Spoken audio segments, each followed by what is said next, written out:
Halo semuanya.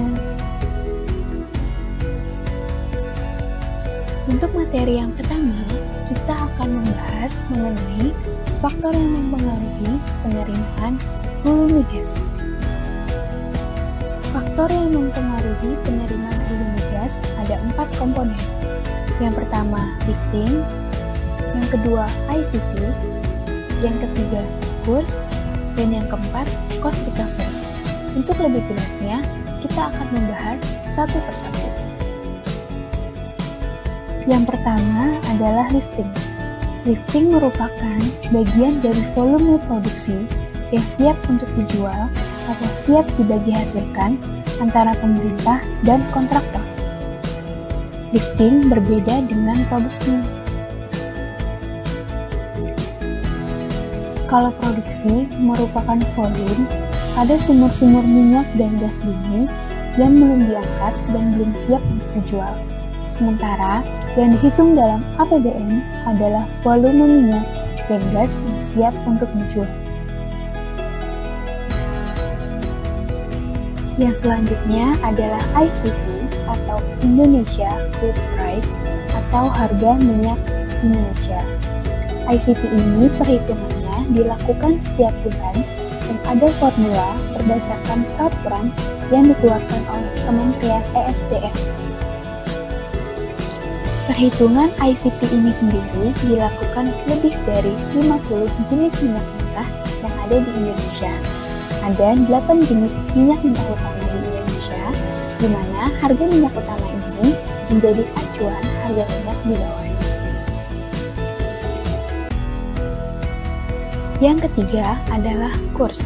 Semakin melemah nilai tukar mata uang rupiah, semakin tinggi penerimaan migas. Yang keempat adalah cost recovery. Cost recovery dibanding ketiga komponen sebelumnya bukan merupakan variabel ekonomi makro karena sifatnya yang unpredictable. Walaupun demikian, cost recovery tetap disampaikan oleh pemerintah kepada DPR dalam menyusun Undang-Undang APBN dari sisi penerimaan migas. Dari faktor tersebut akan menghasilkan penerimaan migas bruto melalui rekening migas. Rekening migas bukan merupakan rekening kas umum negara sehingga pendapatannya belum bisa diakui sebagai pendapatan negara. Syarat pendapatan diakui sebagai pendapatan negara adalah ketika telah diterima oleh Erkun. Penerimaan migas tidak langsung melalui Erkun karena masih ada kewajiban yang harus dibayar seperti PPB, PPN, dan sebagainya. Baru nanti setelah dikurangi dan dilakukan pemindah bukuan oleh pemerintah akan menghasilkan penghasilan migas neto dan penghasilan inilah yang akan diakui sebagai pendapatan negara. Untuk lebih memahami materi, kita lanjut ke contoh soal.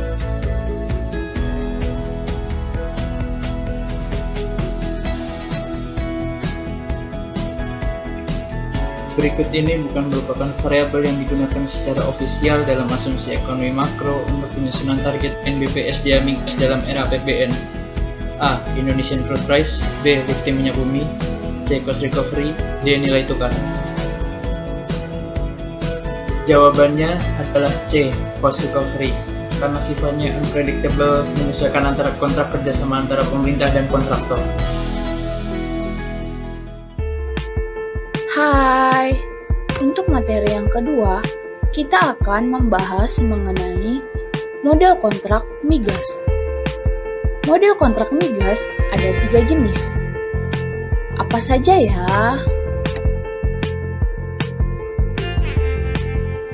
Yang pertama adalah model kontrak migas konsesi.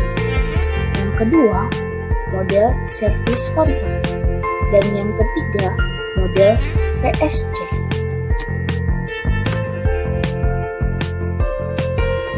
Untuk lebih jelasnya, mari kita bahas satu persatu. Yang pertama adalah konsesi. Pada metode konsesi, pemerintah berhak mengambil sekian persen dari gross production sebagai penerimaan royalti. Setelah kontraktor memperhitungkan cost reduction, pemerintah mengambil lagi income tax-nya. Sehingga dapat disimpulkan bahwa pada kontrak konsesi, hak pengelolaan migas ada di tangan pemegang konsesi. Dan pemegang konsesi mempunyai kewajiban untuk membayar royalti, pajak, pendapatan, dan pajak lainnya. Selain itu, pemerintah juga tidak campur tangan dalam pengelolaan bahan tambang. Dan audit pemerintah dilakukan sesudah pekerjaan dilaksanakan atau post audit. Model concession banyak digunakan oleh negara-negara maju. Tetapi, kenapa pemerintah Indonesia tidak menggunakan model concession? Di mana pada pasal 33 ayat 3 dikatakan, bumi, air, dan kekayaan alam yang terkandung di dalamnya dikuasai negara dan dipergunakan untuk sebesar-besarnya kemakmuran rakyat. Selain itu, konsesi berimplikasi bahwa semua kekayaan alam dikuasai oleh kontraktor, sedangkan pemerintah hanya mendapat bagian dari royalti, sehingga kedaulatan energi diambil sebagian oleh perusahaan kontraktor. Yang kedua adalah metode service kontrak.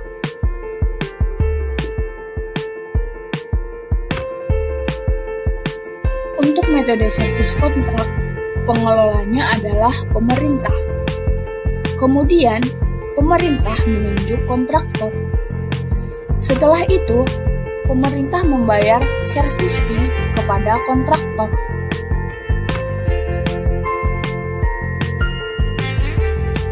Secara ringkasnya dapat dilihat pada gambar ini.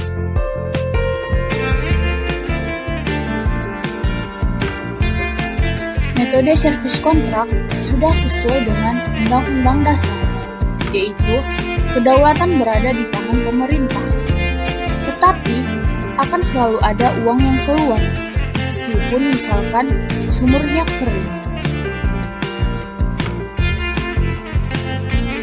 Yang ketiga adalah metode PSC, atau Production Sharing Contract, atau kontrak bagi hasil.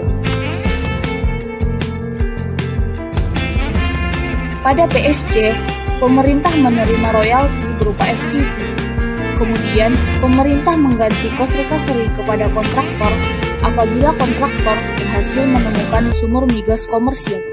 Apabila tidak, maka tidak diganti dan menjadi resiko bisnis. Metode PSC cocok dengan Indonesia karena Indonesia memiliki banyak sumur tetapi ukurannya marginal. Sehingga apabila kontraktor tidak berhasil menemukan sumber minyak komersil, maka pemerintah tidak perlu ganti rugi atau tidak ada risiko fiskal. Selain itu, pemerintah tidak perlu mengeluarkan modal, uang, dan tenaga sama sekali. Pemerintah hanya memberikan izin untuk eksplorasi dan eksploitasi dan membayar cost recovery jika kontraktor berhasil menemukan sumur minyak. Mengapa kontraktor mau bekerja sama? Karena kontraktor diberikan insentif fiskal sebagai daya tarik, di mana untuk kontrak sebelum tahun 2010, kontraktor dibebaskan dari pajak tidak langsung yang menjadi tanggungan pemerintah atau assume and discharge meliputi PPN, PBB, dan PDRT. Agar lebih memahami, mari kita lihat contoh soalnya. Yang menjadi pengelola pada metode konsesi merupakan kontraktor, sedangkan metode kontrak migas yang dipakai di Indonesia merupakan metode PSC.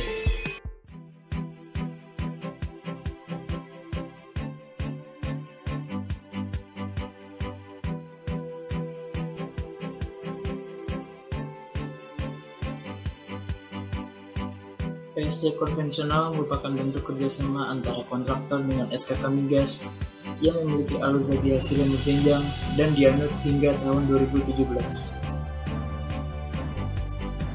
Bagi hasil PSC konvensional antara negara dan K3S meliputi minyak 85/15 dan gas 70/30.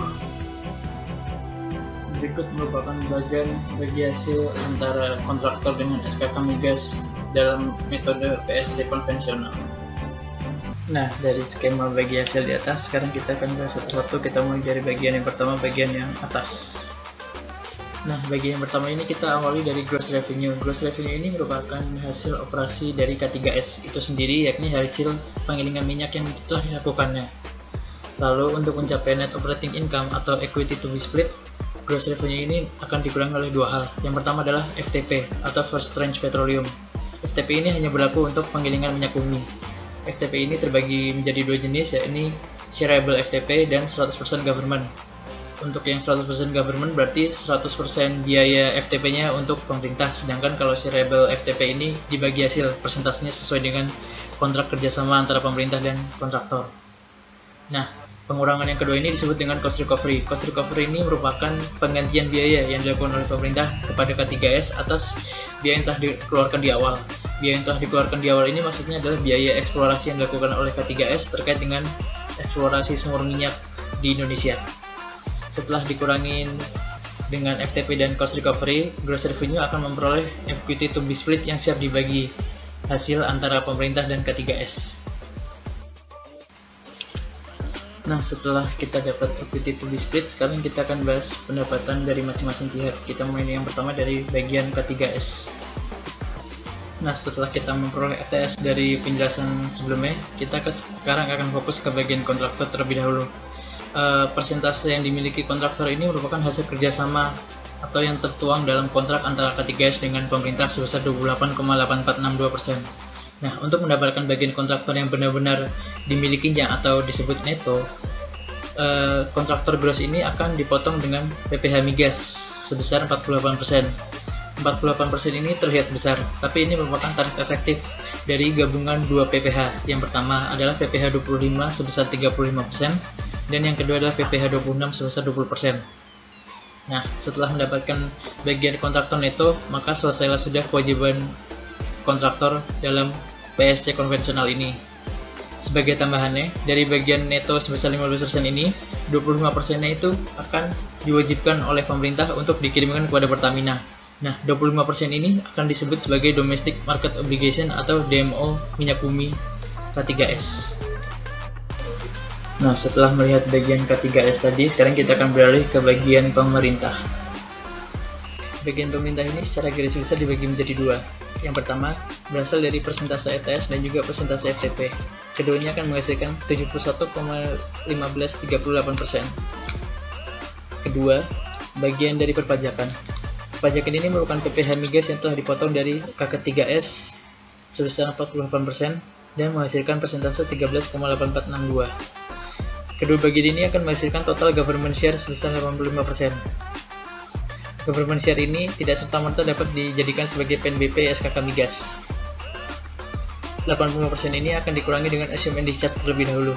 Apa itu assume and discharge? Assume and discharge merupakan kompensasi yang diberikan pemerintah kepada K3S karena telah mau mengeksplorasi dan mengeksploitasi minyak bumi dan gas bumi di Indonesia. Assume and discharge ini terkait dengan pemotongan pajak-pajak tertentu seperti PBB, PPN, dan pajak daerah, sehingga K3S akan dibebaskan dari ketiga pajak tersebut, atau dengan kata lain ketiga pajak tersebut ditanggung oleh pemerintah. Setelah 85% ini dipotong dengan assume and discharge tersebut, maka akan menghasilkan PNBP murni dari kegiatan minyak bumi dan gas. Nah, setelah mendapatkan PNBP dari kegiatan utama tersebut, pemerintah juga akan mendapatkan PNBP lainnya, yakni berasal dari DMO minyak bumi K3S sebesar 25% dari neto minyak bumi K3S. Sekarang kita akan masuk ke contoh soal terkait PSC konvensional.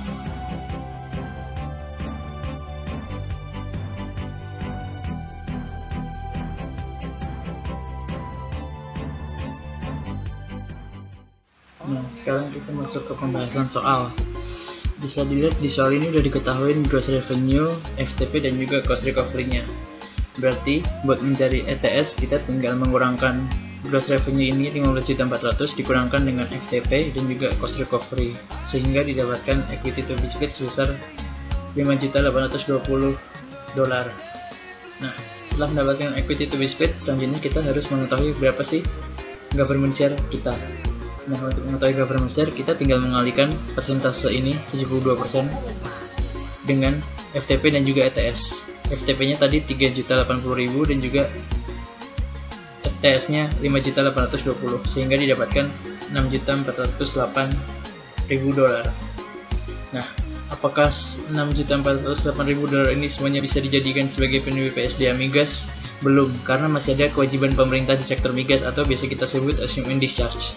Nah, jadi government share ini kita ubah kursnya dulu ke rupiah, baru dikurangkan dengan assume and discharge sebesar 29.300.000.000, sehingga didapatkan 61.693.600.000.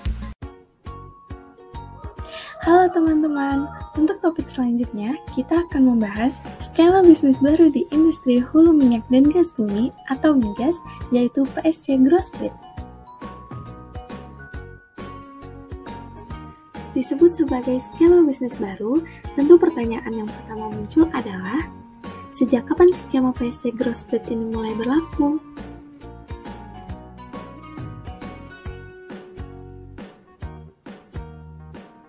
Skema PSC Growth Split diberlakukan oleh pemerintah mulai awal tahun 2017. Penerapan skema Growth Split oleh pemerintah dilakukan sejak perpanjangan kontrak Block Offshore Northwest Java atau ONWJ. Sebagai perbandingan, berikut merupakan timeline generasi PSC mulai dari generasi pertama hingga generasi keempat.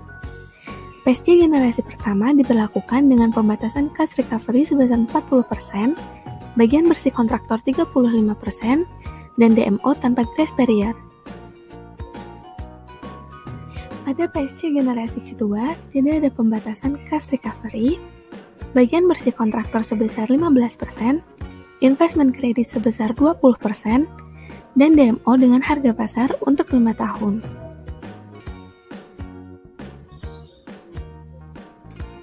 Pada PSC generasi ketiga, pertama kali diperkenalkan First Trans Petroleum atau FTP sebesar 20%, dan DMO ditetapkan bervariasi antara harga ekspor.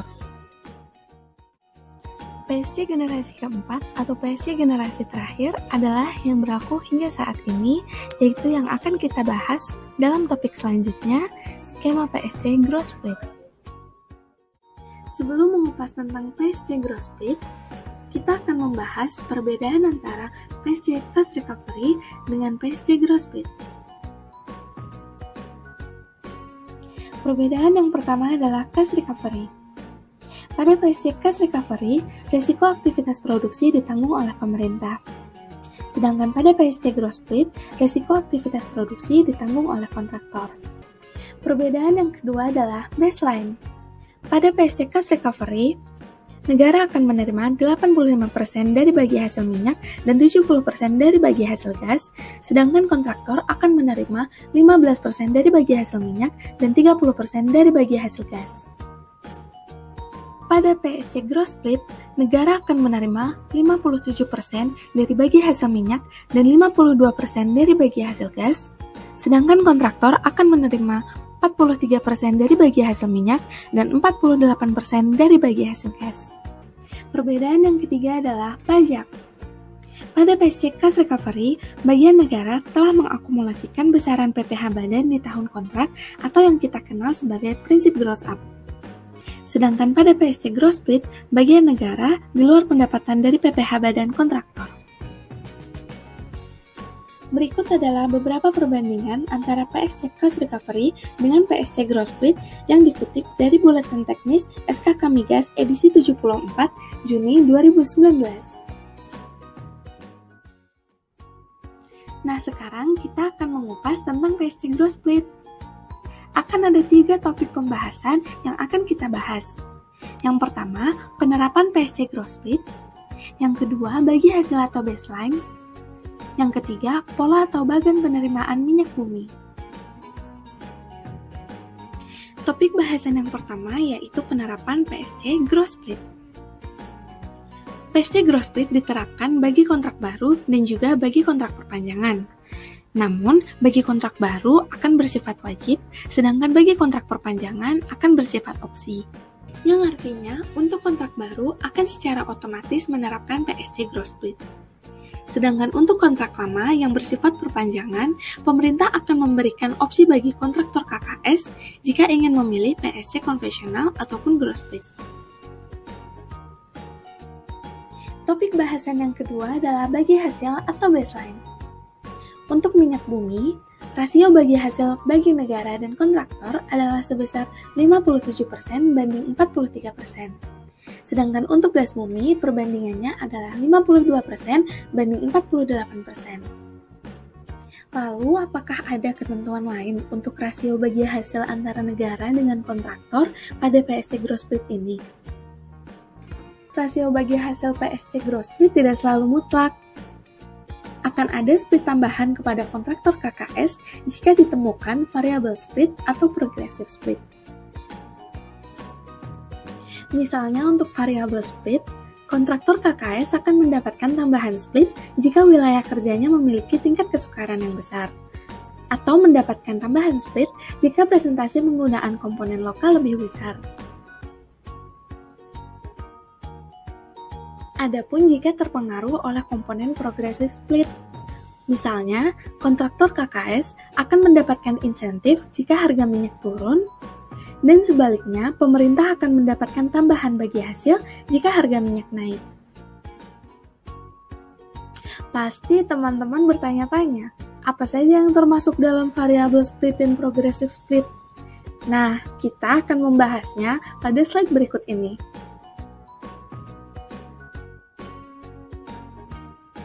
Variable split terdiri dari 10 komponen, yaitu status wilayah kerja, lokasi wilayah kerja, kedalaman reservoir, infrastruktur pendukung, kondisi reservoir, tingkat kandungan karbon dioksida, tingkat kandungan sulfur, komponen lokal, spesifikasi gravity, dan fase produksi. Sementara itu, progressive split memiliki 3 komponen, harga minyak, harga gas, dan kumulatif produksi. Sekarang kita akan masuk ke topik bahasan yang ketiga, sekaligus yang terakhir, yaitu pola atau bagan penerimaan minyak bumi dengan menggunakan skema PSC Growth Split.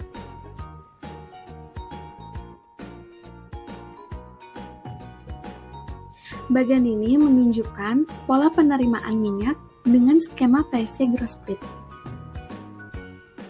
Bagan ini menunjukkan bahwa besaran yang dibagi untuk negara dan kontraktor KKS adalah sebesar gross revenue. Pembagian tersebut adalah sebesar A% untuk negara dan 1 kurang A% untuk kontraktor KKS. Sebesar A% untuk negara akan langsung menjadi penerimaan minyak bagi negara. Dan sebesar 1 dikurang A% dikurangi dengan deductible expense dan dikurangi dengan PPh badan akan menjadi penerimaan minyak bagi kontraktor KKS. Besaran PPh badan yang disetor oleh kontraktor KKS tersebut akan menambah penerimaan negara. Sedangkan deductible expense merupakan biaya yang boleh dibebankan pada penghasilan kontraktor KKS untuk dasar penghitungan PPh badan. Deductible expense tersebut terdiri atas operational expenditure, capital expenditure, dan depresiasi. Untuk lebih memahami konsep PSC Growth Split, mari kita simak beberapa contoh soal berikut ini. Manakah salah satu dari pernyataan berikut tentang PSC Growth Split yang kurang tepat?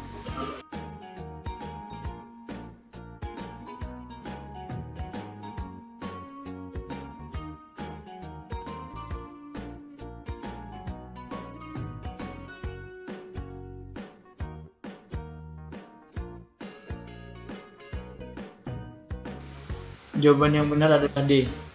Karena PSC Growth Split memang diwajibkan untuk kontrak migas yang bersifat baru, tapi untuk kontrak migas yang bersifat perpanjangan, sifatnya adalah opsional.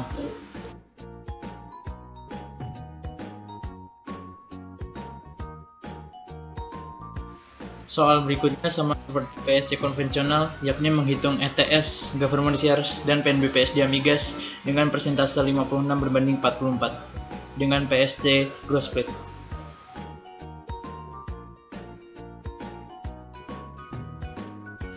Untuk mendapatkan ETS, Gross Revenue langsung dikali dengan nilai tukar. Untuk mendapatkan Government Share, Gross Revenue langsung saja dikali dengan rasio kepemilikan pemerintah yakni 56%. Sedangkan untuk PNBP-SD Migas, rumusnya sama dengan PSC konvensional.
Dari pemaparan di atas dapat diperoleh kesimpulan sebagai berikut. ETS merupakan gross revenue dikurangi FTP dan cost recovery.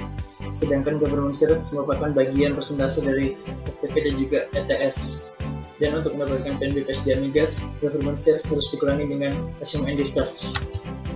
Sekarang kita sudah bisa menarik kesimpulan bahwa skema baru PSC Gross Split dihitung berdasarkan gross revenue, penerimaan negara berasal dari porsi bagi hasil dikurangi dengan kewajiban pemerintah sektor migas dan ditambah dengan PPh badan yang disetorkan oleh kontraktor KKS. Sedangkan penerimaan kontraktor KKS berasal dari porsi bagi hasil setelah dikurangi deductible expense dan PPh badan.